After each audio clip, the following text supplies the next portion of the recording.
We begin today's shiur on the second wide line of Daf Kuf Tes Zayin Omed Aleph. The Gemara opens with a quote from the Mishnah, Kitata Beino Leveina. The Mishnah had mentioned that if a couple had gone abroad, and the wife comes back telling us that her husband died, and the couple had been at odds with one another, feuding, strife between the two, so the woman is not believed when she says that her husband is dead. On the side of the Gemara, we have a topic heading, the Nosei, Taimo Dimasnisin Shikotoni Dimhoyo Ktota Beino Leveino Eino Nemenes Lomar Meis Bali. We are going to look into the reason behind that which the Mishnah teaches, that when there was strife between the couple, she is not believed to report that my husband died. The Gemara. Heichi domi ktata beino leveino. What is meant by that? By ktata, by strife between the two. We have a marking, a series marking, the double underline, and it's featured on the side under the mivneh, shlavim. These are stages. Lahasbir heichi domi ktata, in order to explain what was meant by that. Omar Rav Yehonasan Shmuel, Boimeres Labala Garsheni. A woman who says to her husband, divorce me. So if a woman was saying that to her husband, that's a sign that there is ktata, and that when she comes back and tells us he died, we won't believe her. The Gemara asks, Kulu nami amru hachi. All women say, divorce me, when they are angry. That's very common. It's not the sign of something so severe that there's ktata that would be an indication that she would even lie about his death. Elo boimeres labaila. Rather, we're talking about a woman who says to her husband, geirashtani, you divorced me. The Gemara asks, V'lehemna, well, if that's what the woman said to her husband, she ought to be believed. And if she is divorced, so she's free to marry without any reference to his having died. Based on Mida Rav Huna, based on Rav Hamnuna, that is Rav Hamnuna's teaching. The Amar Rav Hamnuna, Isha Shamula Baila Geirashtani, a woman who says to her husband, you divorced me. Ne'emenes, she is believed. Chazaka ein isha mizo panel b'fnei baila. There is an accepted given. Chazaka is a status, a constant or a given, that women would not be so brash as to say directly to their husbands that, unless they had actually been divorced. So what is the example of ktata in the Mishnah? That is the basis of the Mishnah saying that the woman is not believed when she says meis bali. The Gemara says, she said, Bo'meres girashtani b'fnei ploni uploni. A woman who tells us, you divorced me in front of so-and-so. And she mentions people's names who were present when he divorced her. V'sha'ilna, and we asked the Omru, and they said, Lo hoyud ve'or me'olam. No, it never happened. My taima diktata, what is the reason that a woman is not believed if she was experiencing ktata with her husband? So we've established that ktata is defined by a case of a woman having said that to her husband, she says, you divorced me in front of so-and-so and so-and-so, and we reveal that wasn't the case. So what is the reason behind her not being believed? Rav Chanina Omar Mishum de Meshakra. Rashi says, through the hate that she has toward him, she is interested in making herself prohibited to her husband. She would go so far as to say, he's dead, she would marry someone else, and even if he's not dead, she will be then forbidden to her husband. Rav Simi bar Ashi Omar Mishum di Omra b'Dedomi. When a woman is at such odds with her husband that there's so much hate between them, she'll say through mere conjecture that he's dead, even if she doesn't know with actual certainty. The Rashi explains, he ties this into the previous sugya, the previous topic that dealt with the non-believability during times of danger, the times of war. So Rashi says, Kol mokom sakona shiruasa, whenever she appears in a dangerous situation, Eino neisenes daito loimar, she doesn't pay close attention to say or to figure Shema lo meis, maybe he's not dead, v'lo enosen, I won't remarry. Tahayil v'sanyo le, since she hates him, lo daika kuliha, she's not going to be so careful as to entertain the possibility that maybe he's not dead. So she'll say, based on conjecture, that he is dead. So that in her mind, or the way she presents it, it's as if he's definitely dead. My binai, what is the difference between Rabbi Chanina's approach and Rav Simi's approach? The Gemara continues at the top of Omid Beis. Ika binayu, the argil hu ktata. The point of difference will be when the husband is the one to have started the strife. The Tosfos at the top says, "Iko b'nai argil bo katata pirush lamad omer mishum de meshakra." According to the opinion that says that she is suspect of lying, hoisireya kol kach l'shaker kevan derach molei. She would be afraid to lie in the instance that he starts the strife. After all, she has affection toward him. So that if her lack of believability is because of sheker, that you wouldn't have to worry about. You could believe her. According to the approach that says that she'll say things through or based on conjecture. Since there is strife between them, even with based on some type of small reason, she will start her conjecturing. Ibayalaho Eid echad biktata mahu. This question we saw in our previous sugya with regard to Eid echad b'milchama.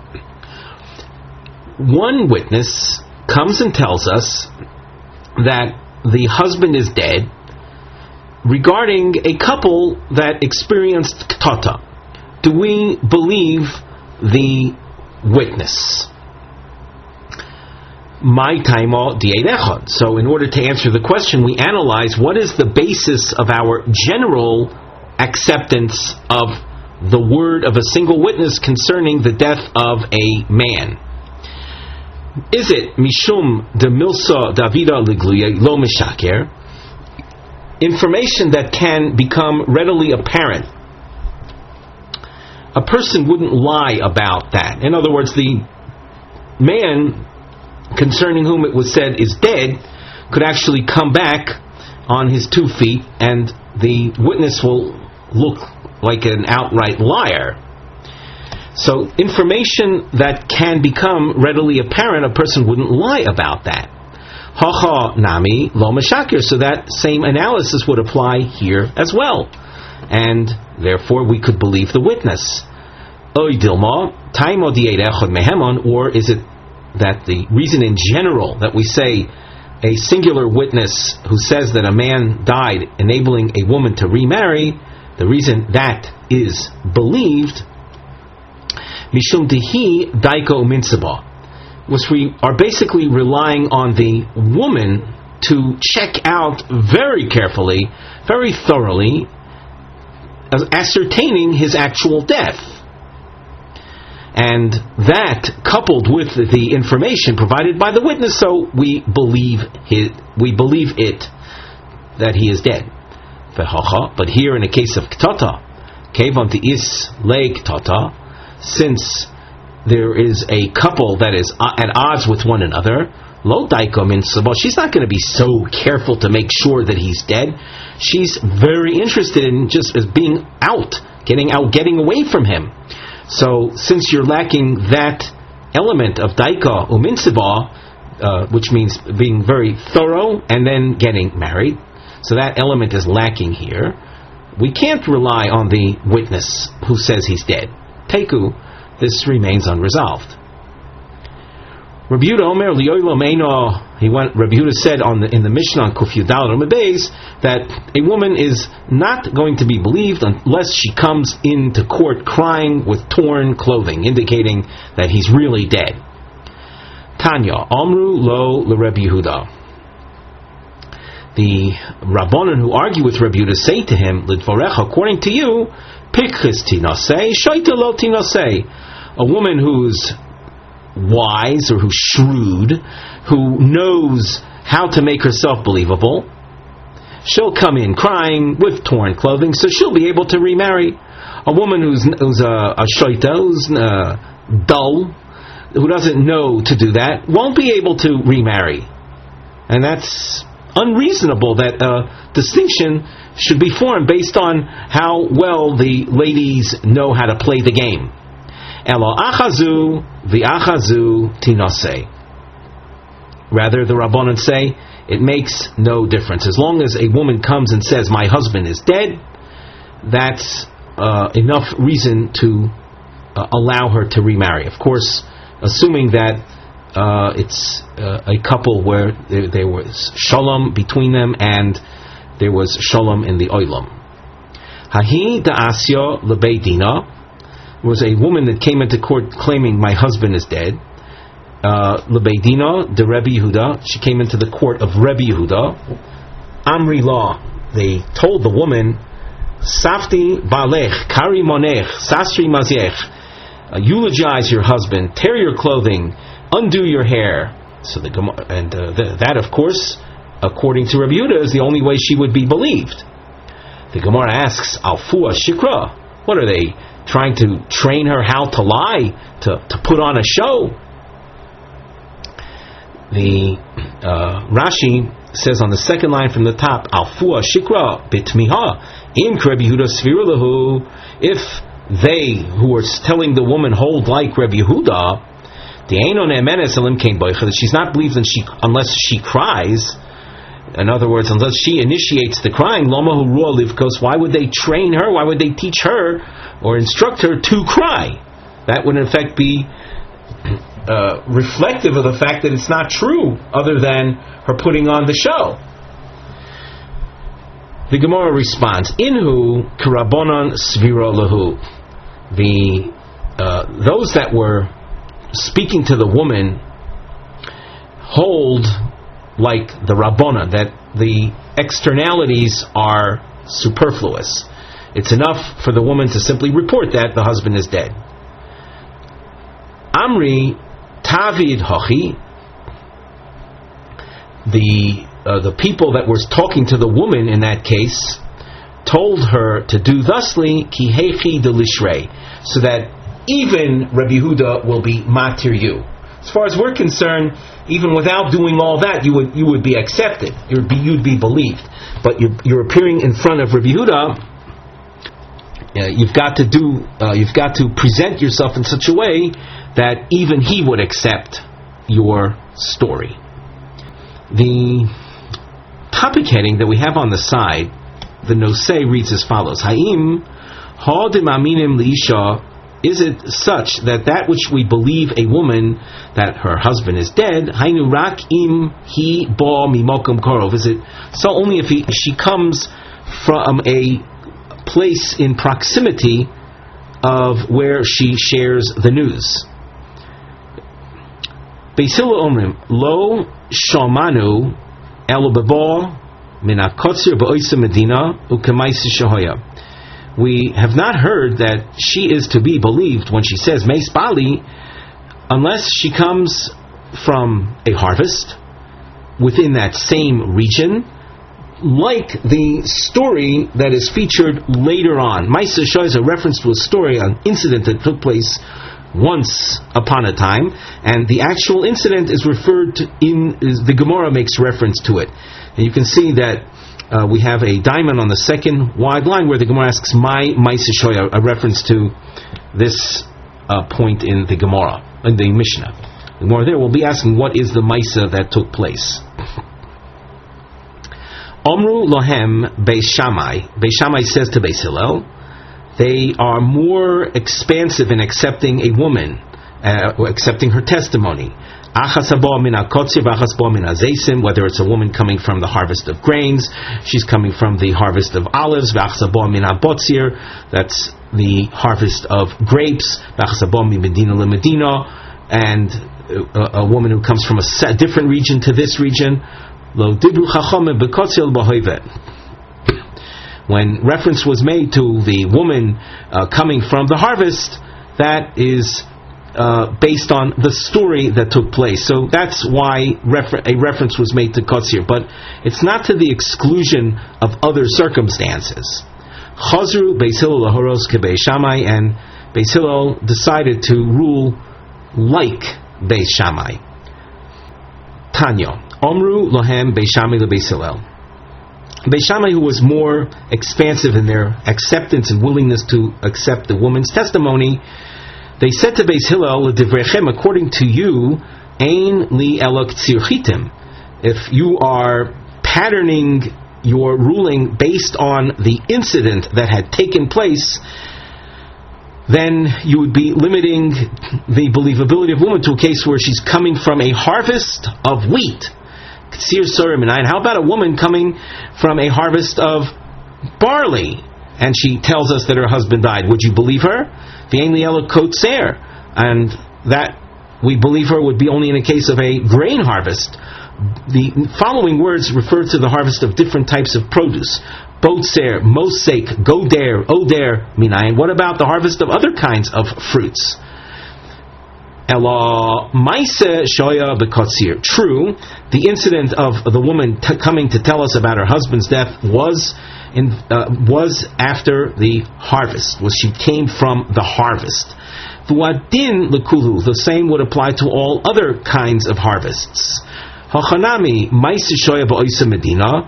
Likewise, with regard to proximity, the incident that took place was where she reported his death within the same area that they lived. V'wadin l'kulu. Likewise, with regard to all cases where even if she comes from afar and tells us. Beis Hillel. Now, what's Beis Hillel's reaction to this? Be'oisa medina deshchichi inshi mirtas. Within the same region where there are a lot of people, a lot of people are common in the same locale, so she would be afraid to lie. Mirtas means afraid. Medina le medina acheres, from one region to another, the lo shchichi in she lo mirtas. If the woman is coming from region A and reporting that her husband had died there, and the report takes place in region B, there aren't many people from region A in region B that would be a deterrent for her to lie. Beis Shammai. What's Beis Shammai's reaction to that? After all, it certainly is a consideration that there are people around that could contradict what she's saying. So Beis Shammai says, Hochanami shchichi she'arta. Even if you're in two different regions, there is travel, sharta literally caravans, there's travel between one area and another, and if she's saying that her husband died in region A, people can come from region A to region B to either verify that or contradict it. So she has a deterrent in that sense from lying. My Maisa Shahoya. What is that incident that the Mishnah, that Beis Hillel had been referring to? The HaRav Yehonasan Shmuel. Shilfi means at the end of. Shilfi k'tzir chitim was the end of the wheat harvest. Hayu v'holchu asor b'nei adam liktzor chitim. 10 men went to harvest wheat. Noshcho nochosh li'echod mehen umeis. A snake bit one of them and he died. Ubosa ishto v'hodia lebezdin. And the wife came an informed Beis Din. They sent for verification, and they found she was telling the truth. At that moment they said, a woman who says my husband died, she can now marry someone else. My husband died in a case that he left no children, but a surviving brother continues. So then she does yibum with him. The Gemara raises a question. You'll see it takes a number of lines to develop. On the side we have a subtopic heading. HaGemara Mala She'ela. The Gemara raises a question. Ha'im yesh lahashvois machlokes Beis Shammai Beis Hillel b'ne'emonus isha? Is there room to parallel the machlokes between Beis Shammai and Beis Hillel regarding believability of a woman?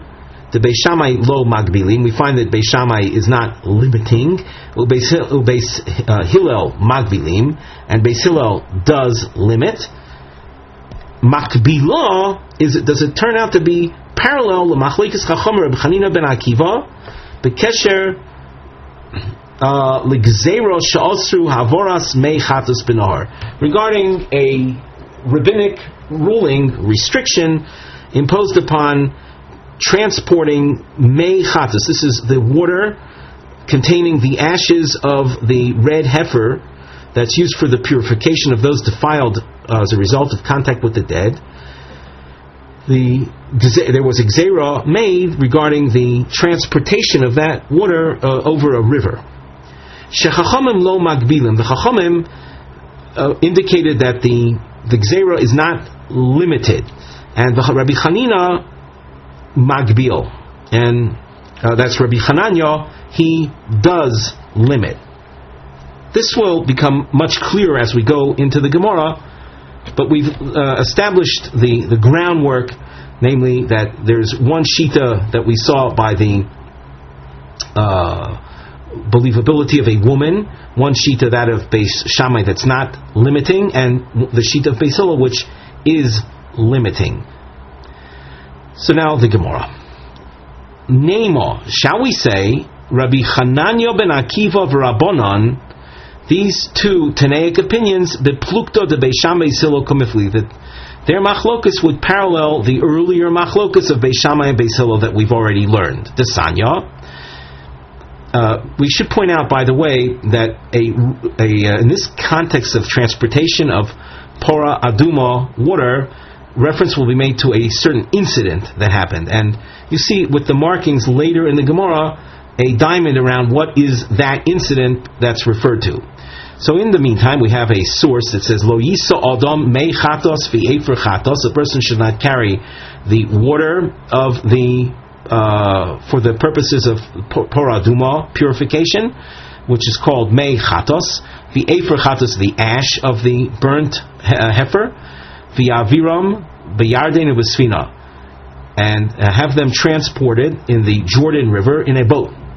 V'lo yamod b'tzad zev yizrok l'tzad acher. Nor should one stand on one side of the river and hurl it over to the other side of the river. V'lo yashitam al pnei hamayim, nor float it across the river. V'lo yarkivam, nor have it transported on the back of an animal. Lo al gabi behemo, v'lo al gabi chavero, not on the back of an animal, not on the back of his friend.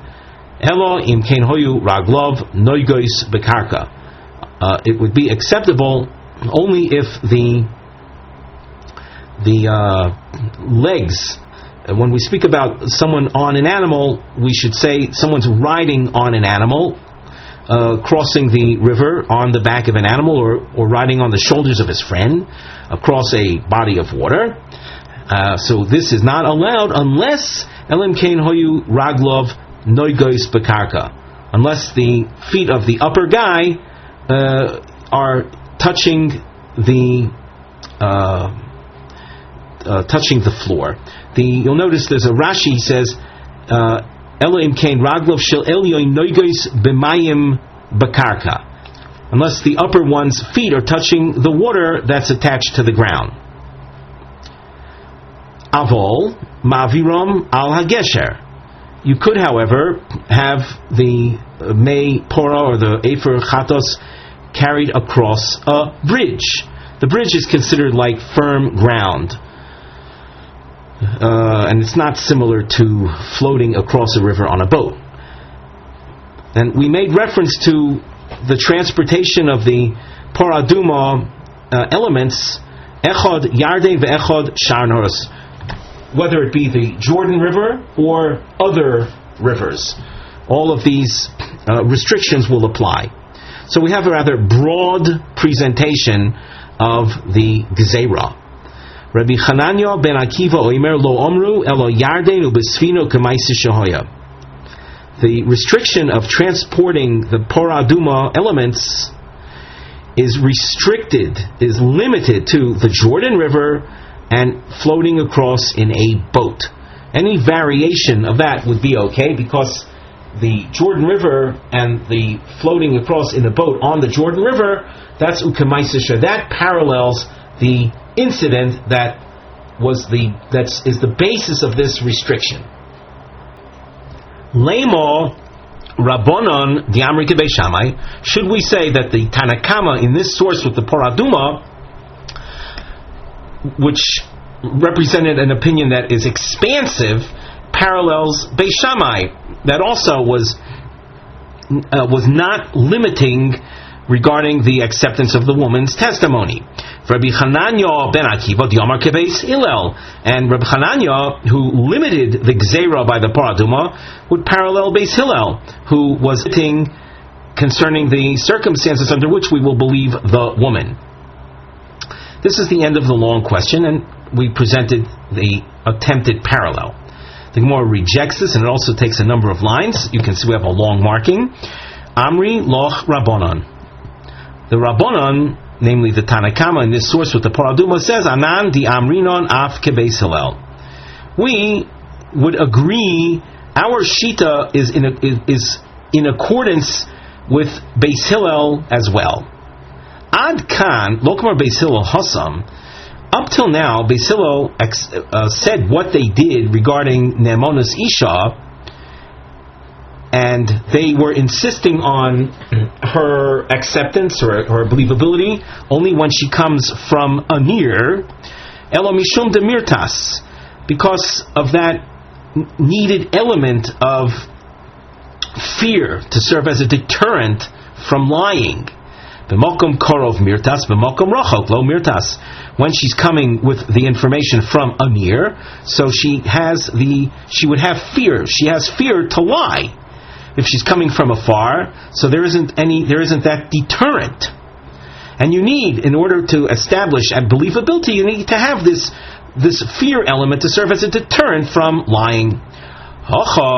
With regard to the transportation of the mei chatos, of the efer chatos, Mali Yarden, Mali Shar Naharos. What difference does it make what body of water it is, whether it's the Jordan River or other rivers?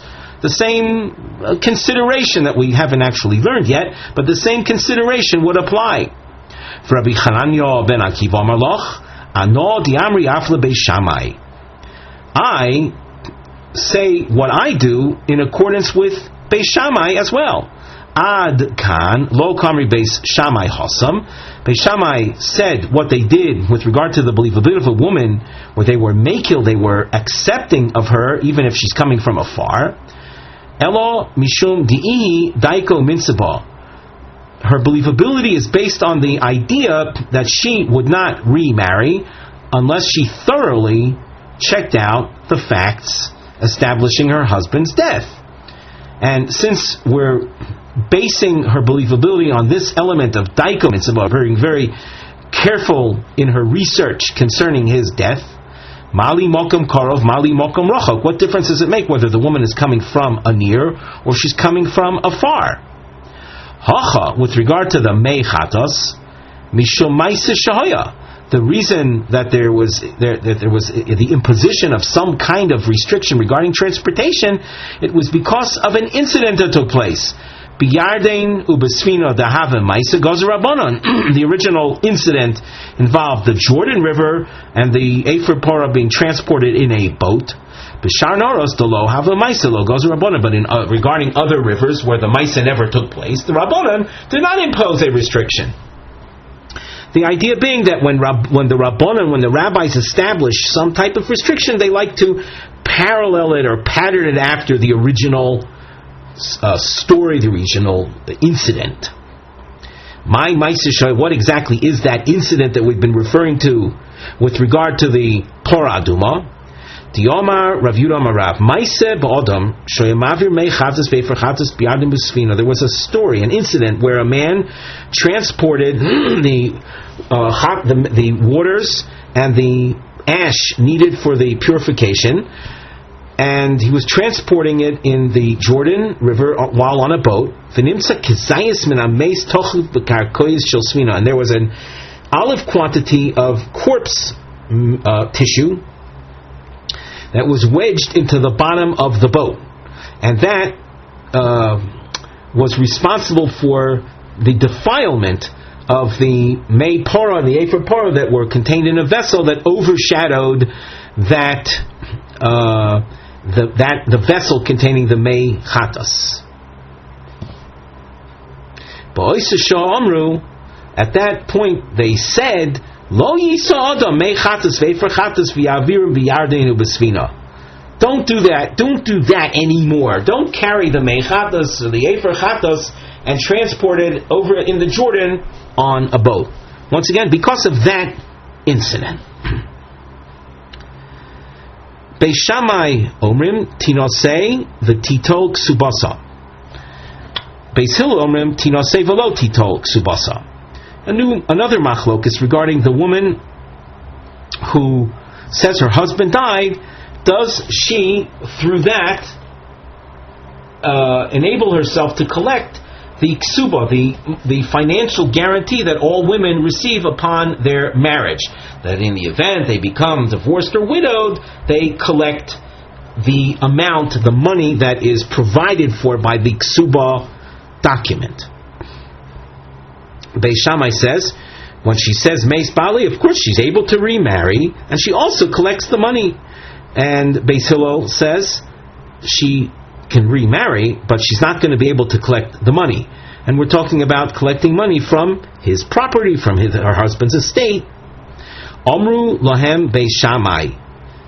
Beis Shammai says to Beis Hillel, Hitartem ervo chamura v'lo natir momen akal. Based on her word, we're allowing a woman that was previously known as a married woman, and for a married woman to cohabit with another man is a very serious offense. It's an offense in the realm of erva, forbidden relations. And yet we accept her word and allow her remarriage. So you're allowing an Isur erva based on her word. Should we not allow her to collect money? The realm of mominus is viewed as a more lenient realm. Omar lohem Beis Hillel. Motzinu, we continue at the top of Kuf Yud Zayin Amud Aleph. She'ein ho'achim nichnosim lenachlo al piha. We know that when the woman testifies that her husband is dead, his heirs, for example, if he has brothers that would inherit him, they do not take over his property. You need to have two witnesses in order to enforce or to generate the transfer of finances or of property. Rashi adds that as far as her ability to remarry, there the Rabbanon recognize room for leniency because otherwise she'll remain an aguna. She'll remain unmarried for the rest of her life. We continue in the Mishnah. Omru lohem Beis Shammai valo misefer ksuba nilmod shu kosev law.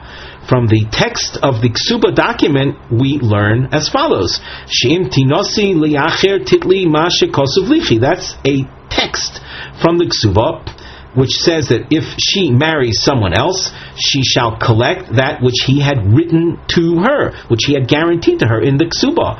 And behold, the woman is remarrying. So based on the text of the ksuba, we entitle the woman, says Beis Shammai, to collect her ksuba. V'chazru Beis Hillel lahoros kedivrei Beis Shammai. And Beis Hillel was convinced to change their approach and accept that of Beis Shammai, that the woman is believed to about her husband's death, even to collect her ksuba. Omar Rav Chisda, Nisyavma, if the woman, as a result of her testifying that her husband died, a man that left no children, then does Yibum, Yevamos nichnas lenachlo al piha. The surviving brother will take over the deceased brother's estate. The Yavam inherits the deceased brother's estate as a result of doing the Yibum. Haim Darshu Midrash Ksuba. We saw in the Mishnah the emphasis on the text of the Ksuba in order to derive a halachic conclusion. Anu lo nidrosh midrash Torah. Should we not do the same to the psukim in the Torah? In other words, if it's felt that the text of the Ksuba reveals information, all the more so the text of the Torah should be revealing. What does it say in the Torah? Yakum al shem ochiv omar rachmona. The Yavam, the brother who marries his sister-in-law, establishes the name of his brother. V'harei kom, and behold, through marrying her, he has established his deceased brother's name, and that entails his taking over the properties of that particular deceased brother. Omar of Nachman, Basa lebezdin v'yomra. And here we have a series of cases. You can see we have a double underline marking, one of our series markings, and on the side of the Gemara under the Nosei Mivneh heading, we feature the double underline, and we note Arba Nuschoi Tvius Isha.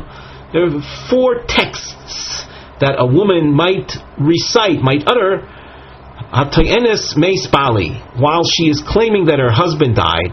Al Shtaim Rishonos Rav Nachman Poisek Es Hadin. In the first 2 examples, Rav Nachman issues a ruling. Shtaim Ha'achronos Ein Noisei Birur HaGemara. They are the subject of the Gemara in its question Ibaya Laho, where the Gemara asks about the second 2 cases. So Rav Nachman tells us as follows: Bos lebeis din v'yomer. A woman comes into the base and says, Meis bali hatiruni li nosei. My husband died. Give me permission to marry someone else. Matirin oso li nosei. We enable her to marry someone else. V'noisnin lo ksubas, and we also provide her with the ksuba. We provide her with those funds that were promised to her in her initial marriage. A woman comes into court saying, Tenu li ksubasi. If that's, she comes in saying that, Af li nosei ein matirin osa. We won't enable her even to remarry. My taima, why so restrictive? Daita de ksubasoi. She had only one thing in mind, and that was to get money. And Rashi points out, in order to extract money, to transfer from one domain to another, from the husband's estate to her possession, you need to have 2 witnesses. Of course, concerning his death, and you don't have that here. Ibaya laho. A woman says that her husband died. Hatiruni li nosei utenu li ksubasi. Mahu. Here she cites in her claim 2 points. Allow me to remarry, and she says, give me my ksuba. What do we say? 2 sides of the analysis. Aleph, oy dilma, the next line, see, o dilma, school line, base. Kevan di amra ksubasa, since she made reference to the ksuba, we can say the money. Adaita de ksubasoi, that's what's really on her mind. And we wouldn't accept her. Oy dilma, kol mili di islay liinish omar lahu lebeidina. The nature of people is everything that's on their mind, they will say in the court. The woman in this case simply combined the ksuba reference with her desire to remarry. So it's not as if you have a woman that's focused on the money, and if that be the case, then we can accept her. and she can remarry, and she'll get her ksuba. And if you go with that approach, that people say everything that's on their minds, what happens in a case where she says that her husband died? Notice there's a change in order, 4 different than 3. Mahu. What happens in this case? Here she gave precedence to her ksuba claim, so that is the reason. That's the exclusive reason she's really coming in. Or she said ksuba first, simply she didn't know what is the information, or what are the words that she has to say in order to enable her to in fact remarry. And the fact remains, she does mention hatiruni linose, and that reveals to us that that's really what's on her mind. The fact that she mentioned ksuba first, thought that maybe by requesting the ksuba, that's what enables her to get remarried. Teku. So as far as the questions here are concerned, they remain unresolved.